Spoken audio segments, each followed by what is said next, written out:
I'm Andy, and welcome to Get Gaming. Obviously, I'm just one gamer with a Y today, and this is another entry in our series Solitary Sundays, where I play for some solo games for you. Today, we have Ada Lovelace, Consulting Mathematician, which is a print and play roll and write designed by Robin David. And this is an extremely thinky and borderline impossible roll and write. It's not really impossible, just I'm not very good at it yet. We'll go over kind of what's considered a good score at the end of this, obviously. Let's take a look at what it looks like. This is a pretty easy roll and write craft. You basically just print out your little map here of the Archimedes Museum of Mathematics. There's Ada Lovelace, looking mathematical. And for those of you that don't know the history of Ada Lovelace, I'll leave a link down below. She's a very fascinating figure in the history of women in mathematics.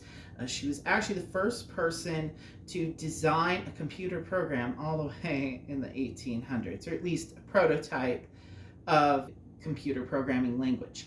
You have your map where we're going to be drawing in polynomial tiles. Get my pen ready. So you basically just print out the map, and then you also have your directions, which include sort of your dice wheel here. So you're going to be rolling dice that will allow you to select different polynomial shapes. So if you roll a 1, you get to take either of these shapes on either side. If you roll a 2, you get to take 2 of those shapes on either side, 3 each of those on either side. And then once you've used the dice, they go into your used pile, and there's other special benefits you'll be able to get. So looking at the map where we're going to be filling these things in, you can see, and you don't have to print this out in color, by the way. I just think it looks better in color, but this is sort of a color independent kind of game.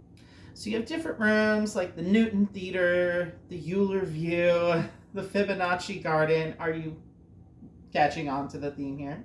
Very fantastic. And you're trying to surround different shapes. And each time you fill a room, you get this amount of points that's listed here.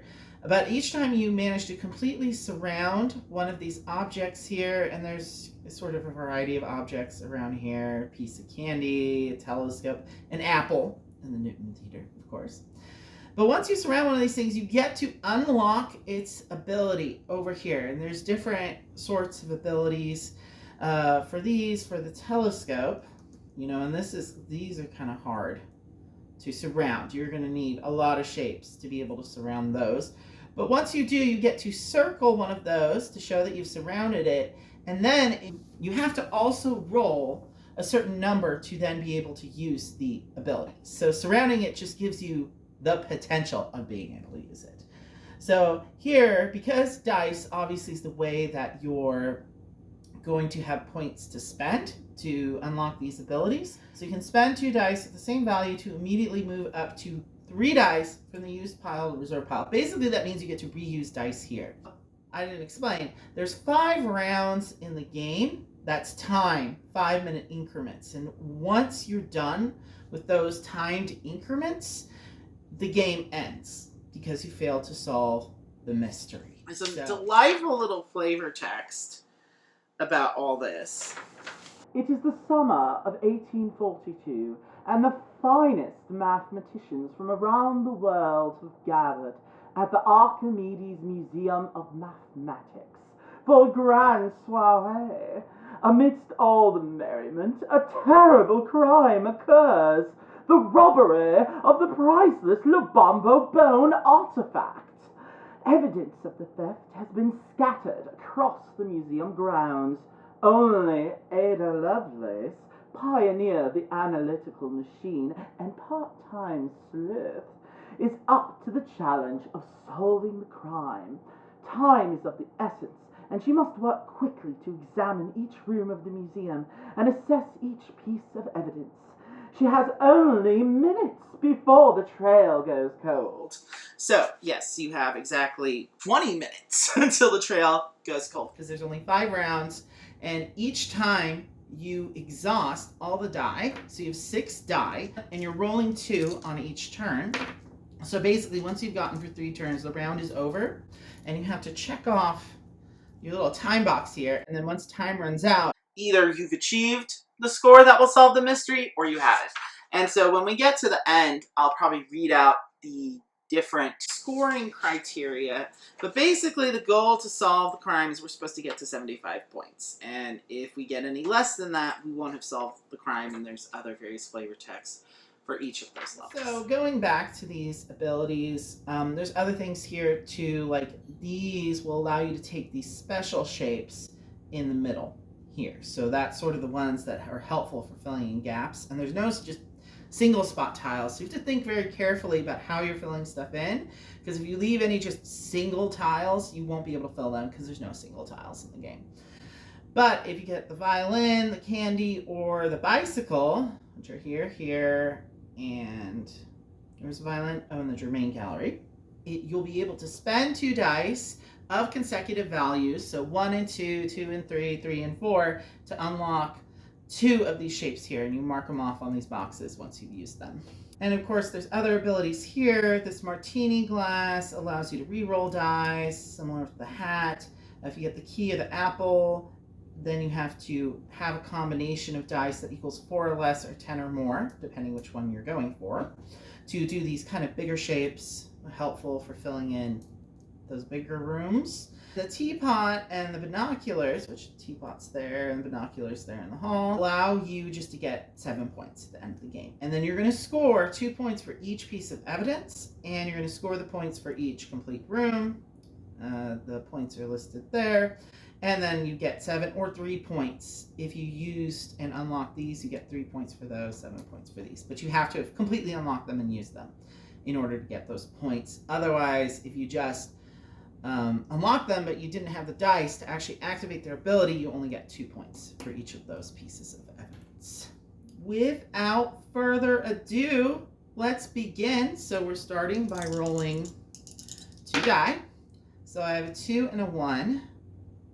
So I could unlock these 2 areas. Obviously, I haven't found any evidence yet. Time to choose where I'm going to start. I think I'm going to use this guy first. And I'm just going to start surrounding this apple here. I've committed.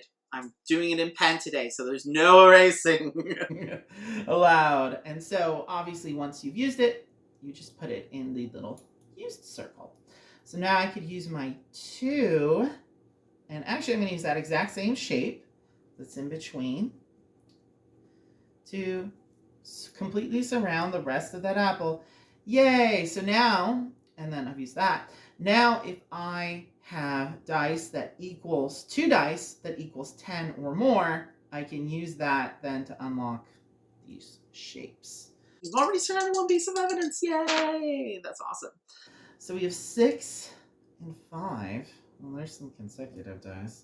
I could use this just to unlock these big extra shapes and start filling in this room where we have 1, 2, 3, 4, 5. That would go 1, 2, 3, 4, 5 there. Then I could fill it in there. That would help me fill in most of the Newton Theater already on the first round, which would be awesome. I think I'm just going to spend them. So then what you do is you write 5 and 6 to show that you've spent those die and you've unlocked it. So now I can just fill in these shapes here. 1, 2, 3, 4, 5. 1, 2, 3, 4, 5. And then you cross it off once you've used it, just to show that you've used it. And then we have a group of 6. Cool. And then you cross that out and you're done with that. Okay, one more roll for this round, and then we'll be a fifth of the way through. 1 and 6. I keep on getting one corner, the same corner of this dice wheel. So obviously I want to try and complete the Newton Theater if I can. But I probably also want to try to surround some other stuff. What to do? Maybe I should try working on the telescope, because those are useful, being able to get some of that dye. So maybe I'll use this shape. 2, 3, 4, and then 1. Boop. I could use that shape to start kind of surrounding that telescope. And then eventually maybe I'll be coming out of this Newton Theater into the Euler view, or into this link room. Not sure what that means. There's already a hall in the lobby, so I guess that's a secret passage. So we've used those, and now you mark off that you're done with the round. 5 minutes have passed. We only have 15 minutes left now to figure out who stole this La Pompa bone. Well, we found an apple, and we're working on finding the telescope, maybe so we can, see if we can see him through the lens or something of the kind. 3 and 5. And we want to try and surround this telescope if we can. I'd also like to just complete this room. I'm thinking of maybe just completing the room, perhaps, or let's surround the telescope, actually. I'm using that shape to do that. And boop. So when you want to spend die, you don't have to do both at once. You could do one at a time on different turns. So here I could spend 2 dice of the same value. If I think I'm going to roll a 5 again soon, I could just write a 5 in here. And then if I get another 5 later, I could fill that in. You can kind of divide and conquer that way, which I would like the ability to reuse dice. So that's always very helpful for extending the turn. So that's what I'm going to do there. Okay. Whoop. Up, and I got another 5. So yeah, let's just immediately spend that. And then I can now move up to 3 dice from my use pile to my reserve pile. So I can just move those straight in there. So I'm not sure if I can then immediately move a dice I just used to put in there. I'm pretty sure you can. So that's what I did. And now I'm going to get 3 points extra at the end of the game because I was able to fully activate that. So let's work on, I still need to complete this Newton Theater over here. So I'm going to use this shape just to kind of fill that in. And so now I'm kind of extending into the link. Probably want to work on the Euler view. I might want to surround the crowbar at some point, but I also want to be able to get special shapes. So the violin is here, candy is there, the bicycle is there. It might make sense to kind of do this. Filling out the Germain gallery is usually pretty easy, so let's see what we get. 4, which I haven't gotten so far, and 1. Use this to start surrounding the violin, and this I could use here. Cool. Now I should still be able to fill in that link pretty easily. And now I found a violin. So I found a telescope, an apple, and a violin. Well, this is a fancy party indeed. And in order to unlock this, I need to spend 2 dice with consecutive values. So let's see if I can roll some consecutive values. 2 and 4. Not quite. But as I said, I could write 1 in here and then wait for either, one that's 1 less or 1 more. I don't know if you can see it. It's plus or minus 1 consecutive. Maybe in the meantime, I could just try to surround some of those other ones because they will be useful. Or try to get some of these big ones again. I'm thinking, I want to think carefully about how to surround this without leaving any gaps. I think we use this shape here. And still be able to. And then I can use that shape there. To surround that key. Work on getting those big shapes. And I have 1 dice left, and in the rules it says, if you left with 1, you just roll 1 instead of 2. This is the last 3. Okay, so I could use it for the shape again, or I could start trying to fill this in. I think 3 would be good because all I have to do is roll a 2 or a 4 later on to be able to unlock that particular thing. Or I could add it here for the 3 or less. And I don't have a lot of crazy gaps so far that I need to fill in, really. So maybe I should go for the key. I don't know. Or maybe, you know what? I'm going to use this actually. Start filling in this link here, and then if I get one of those little 3 pieces, I can fill that in, and then I'll fill in 3 rooms, which is usually good. So now we're at the end of the second round. We've already filled 2 rooms and unlocked that bonus, which is pretty good. So it goes back to the reserve. Easy breezy, beautiful mathematician girl. Woman. She's a woman. She was a woman. She's dead. Rest in peace, Ada Lovelace. You did so much for math and womankind. So we're continuing on. It's now 9:50. We have, well, I guess before we had 20 minutes. Now we have 15 minutes left. Or you could think of it as 10 minutes. I'm not quite sure how time works, obviously. 1 and 4. Again. Did I? No, I ended up using the 3. See, if I had used the 3, on the key earlier, I could use this 4 now to unlock that, but I don't really need to. I think I want to unlock that violin. I'm thinking of using the 4 for that. I'm just going to use the 4 for that. And let's use this 1 for something, you know. We'll start surrounding stuff. I kind of want to get one of these 7-point bonuses. So let's use this baby here. And let's just try and surround the teapot. I have a feeling maybe I'll be more likely to fill in the Euclid Observatory. That would be nice. And then I could, I don't know, maybe get the martini glass. Gives you a free reroll. I'm not sure it's really worth it. I don't usually go for these. But again, maybe that's part of why my strategy hasn't been working out. Rolling on a river. 3 and 4, which I'm going to use this 3. To unlock that violin. You know it. So now I have 2 possible shapes I can take from the middle here. So I'm definitely going to take that little 3 to fill in my link for 8 points. Yay! And then you mark that you used 1. I'll get 2 out of that. And I could do another one, but I think I'm going to save it because I can just use this space to finish surrounding my teapot. Now, if I get 2 dice that equal 6, 7, or 8, I can fill those in and I just get a bonus at the end of the game. So let's roll. 3 and 5. Oh, see, I could use this right now just to get that bonus. You know what? I think I'm just going to take that bonus.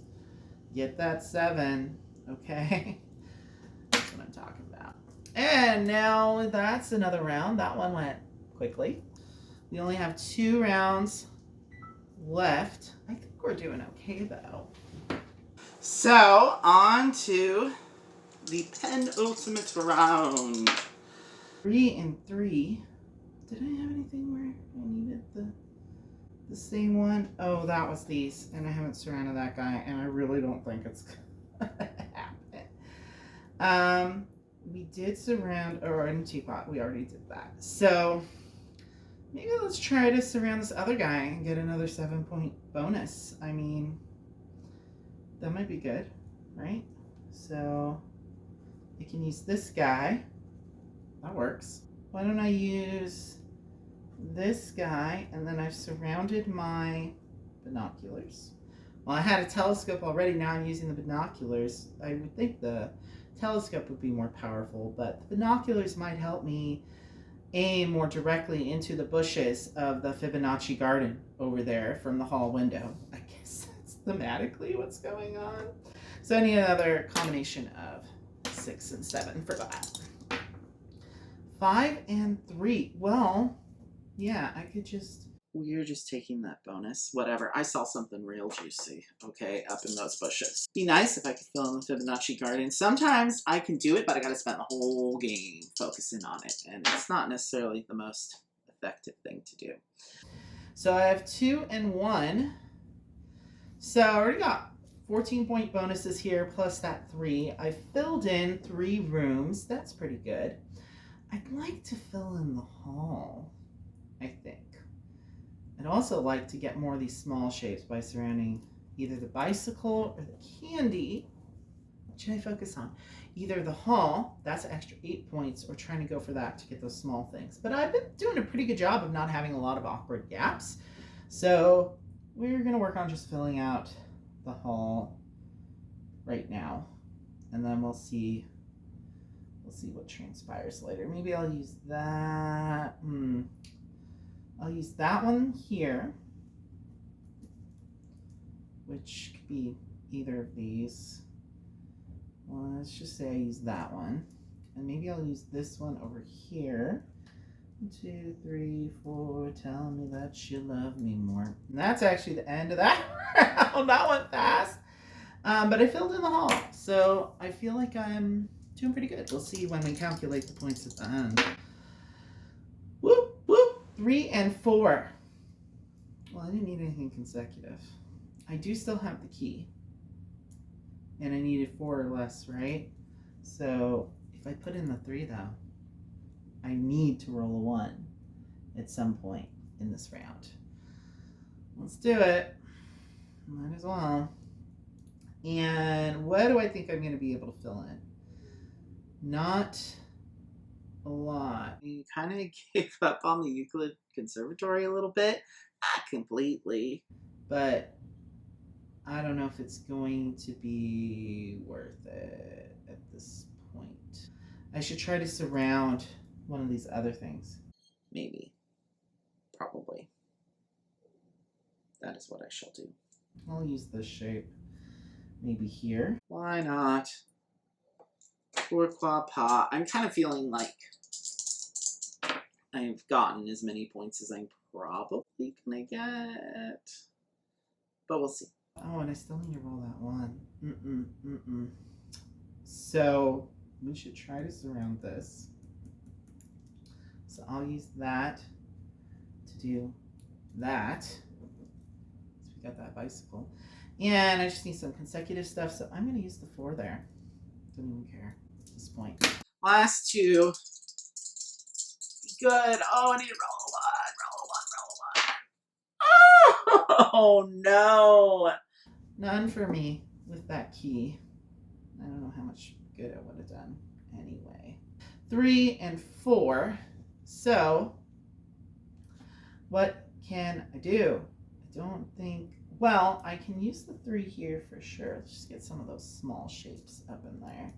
I don't know if I'm going to be able to fill it in or not, but I should just try and get more points for surrounding other stuff. So let's go like that. Use that for that. And then I can use 2 of these small shapes. Well, let's just use the 3 there. Use that. And I don't know what another shape is really going to do for me at this point. Probably not much, so we'll just use another little 3 one. Whatever. And that's it. That's the end of the game. So now we have to calculate our points. So 2 points for each piece of evidence I discovered. So 1, 2, 3, 4, 5, 6. So that's 12. Each complete room. So I completed the Newton Theater, so that's 9. And the Link plus 8, that's 17. Plus the German Gallery plus 6, so that's 23. Oh, plus the Hall, 8, so 31. Not bad, not bad. And then I got 3 points at the end of the game because I unlocked this telescope, plus 7 for each of these because I unlocked both of these. So that's 20 points. Oh, I think this could be my best score yet. Yay! It's probably still not enough to really solve the mystery, but 51, 61, 63. That is the highest score I've ever gotten, actually. So let's look at what we qualified at. So for 60 to 74 points, here's what happens. You try to blame Charles Babbage, and some people say, by golly, I think she's right. But you're not right. Charles is not amused. Oop, false accusation. Awful. If I had 75 points, I would pin the blame on Lord Byron, my father, even though he has been dead for 18 years. But your evidence is so thorough, everyone is convinced you are telling the truth. And that means nobody realizes it was really you who stole the Lobombo bone. Ada Lovelace, master criminal. Ooh, Ada, you naughty girl. Usually I get more in the range of 50-ish, which is you've gathered some decent evidence, so you blame Sir Charles Wheatstone. Preposterous, he yells. Others come to his defense. He was performing on his concertina at the time. Whoops. So, and if you get less than 50, that's not really very good, right? 40 to 49 is you have a case, but it is unconvincing. Your reputation is in tatters. And then if you get less than 40, it's a few random knickknacks. Do not make a convincing case, girlfriend. You better go back to college. Which I think she was educated at home, as most women of the time were. And then if you get less than 30, you're flustered. You drop an ancient abacus on the ground, smashing it. Everybody boos. Boo! A woman can't solve crime. Silly Ada, go back to your kitchen. That's not me saying that. That's the men, the misogynists. Well, that's Ada Lovelace, Consulting Mathematician. I really like this game a lot. It's a little puzzly thing. If you really like polynomials, this is a great print and play roll and write for that. And there's a lot of roll and writes out there that do this kind of filling in the polynomial thing. Like there's cartographers and that dino one. But this is definitely was my first print and play roll and write, and I really just adore it so much. I love the theme. I love the aesthetic. I love the quirky sense of humor about it. And I just love, again, these are my dice. These are the same dice that I used in Orchard, and I use them for this as well. This is the revised version where you only use 6 dice. In the original version, you use 10. So obviously you can tell that would make things significantly easier, I would imagine. Also a legacy campaign version of this game where Ada Lovelace is chasing after Mr. X, who's some like Bond villain or something like that, sort of globe-trotting around. So I'm going to probably do a stream series of all the different chapters in that campaign pretty soon. That'll be a series of Solitary Sunday videos. If you want to join along with that, I'll let you know when that series is going to drop, when I'm going to get started on that. And until next time, have a lovely Sunday. Enjoy. I hope you enjoyed tagging along with me on this solo adventure. And tune in next week when we will be doing Sprawlopolis. I'm going to do my first Button Shy playthrough, and that's also kind of a similar puzzly kind of game. That one's a city builder. And until next time, I say, get gaming and get gay men.